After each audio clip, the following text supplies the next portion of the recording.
Live from the Jersey Shore to the world. Get up, get out, do something. Wake up with Jeremy Grunin. Take the show wherever you go. Download the free Radio Pup app for your smartphone or tablet.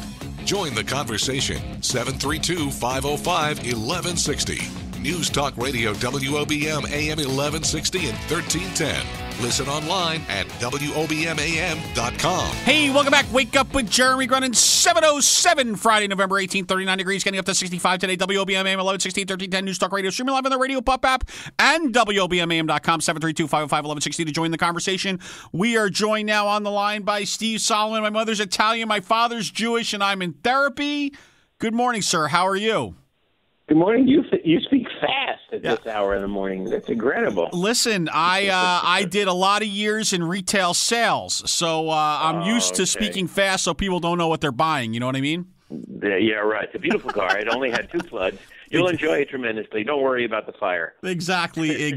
Hey, listen, I worked for Nobody Beats the Wiz, which I'm sure you remember. Oh, I remember that. Yeah. Sure. Oh, yeah. Myself and every other salesman on that floor would have sold their mother for the right price. So why don't you tell me a little bit? I know that you are 4,000 shows into My Mother's Italian, My Father's Jewish, and I'm in therapy. Why don't you tell folks a little bit about it? All right, first of all, I have no hubris, but it's 5,600 shows. Oh, my bad. No okay. hubris whatsoever. No problem. No, we love it. I mean, it's just been such a surprise. It opened on Broadway in 2006. We ran for 2 years there, and now we've been touring. I got 2 other actors who do it. But when we come to the Northeast, because I'm a Northeast baby, my parents lived in Jersey for many years, and I love to do it because the Northeast crowds, they get it. It's just amazing. It takes place in the doctor's office. Of course, the doctor never shows up, and I start telling the audience, who is part of the group therapy, about my family and my chaos. I do 20 different characters, from my sister, the smoker, who has nothing to do with cigarettes. She just talks like that.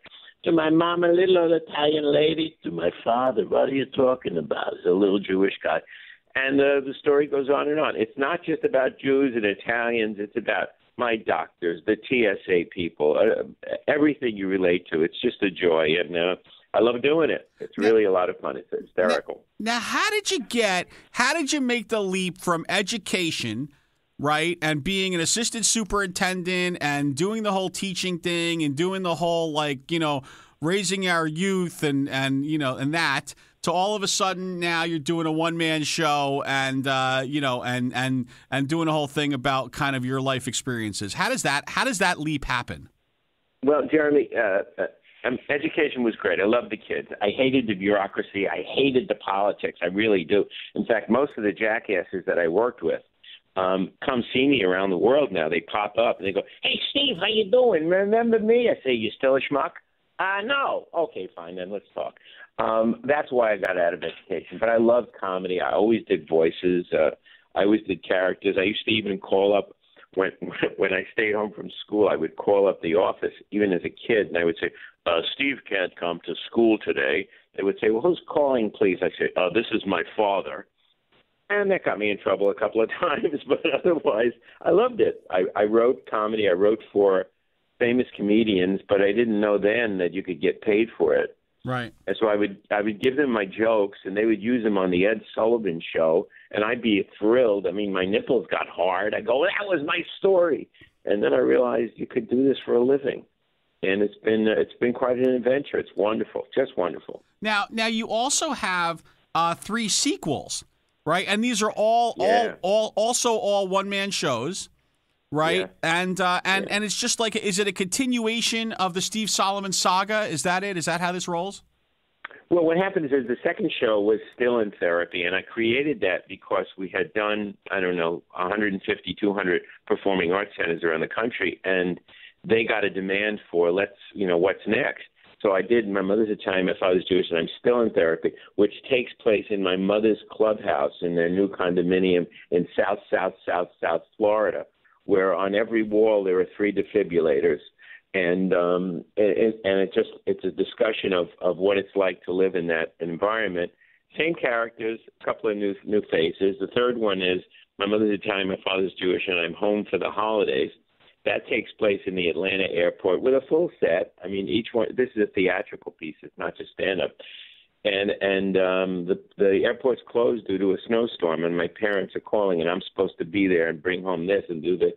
So the chaos really ensues, and all of the announcements, you can't understand them. And my parents, where are you? You're supposed to be here 2 hours ago. Ma, the flights were canceled. I don't want to hear about this. And that's probably one of my favorites, Home for the Holidays.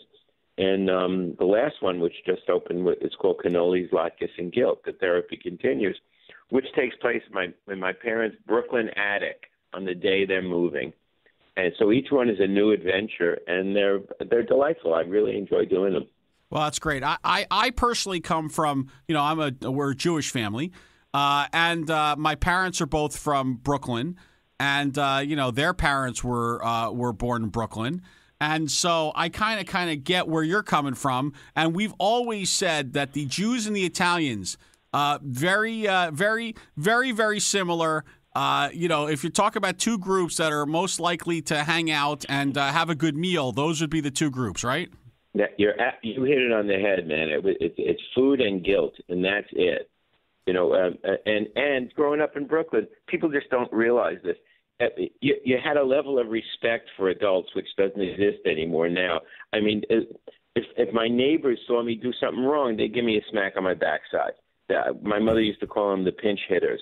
Right. They would come in and do it was the way it was. We grew up with that level of respect. It was a lot of fun, and that's how I learned all my accents. Because in Sheepshead Bay, Brooklyn, somebody spoke like this, somebody spoke like this. Yeah, what's up, man? How you doing? That's the way it was. And it was great. It was just an environment. Now I relate that to a whole new generation of people, and they really identify with it. It's really a lot of fun. Now, any truth to the rumor that you actually are bipolar and that the voices are just really a manifestation of your inner psyche like that? I mean, that's what I've heard. No, but I think someone's watching me right now. Hold on a second. Stop staring at me. Stop it. Now, let me ask you. Now, these shows, do you actually? Are there other folks? Do you do all the shows yourself? I mean, do you have obviously the ones coming to the Strand this weekend? It's you, but are there others that are doing these shows as well, or is it always you? Yeah, Jeremy, I have two other actors who do the shows in smaller venues around the country where I can't get there because my schedule. I do about 150 shows a year myself. Wow. And they also do another couple of hundred shows around the country, Lutendale, Omaha, and things like that. But they enjoy it, and the people come out and see them. But as I said, the Northeast is my baby, and I grew up here.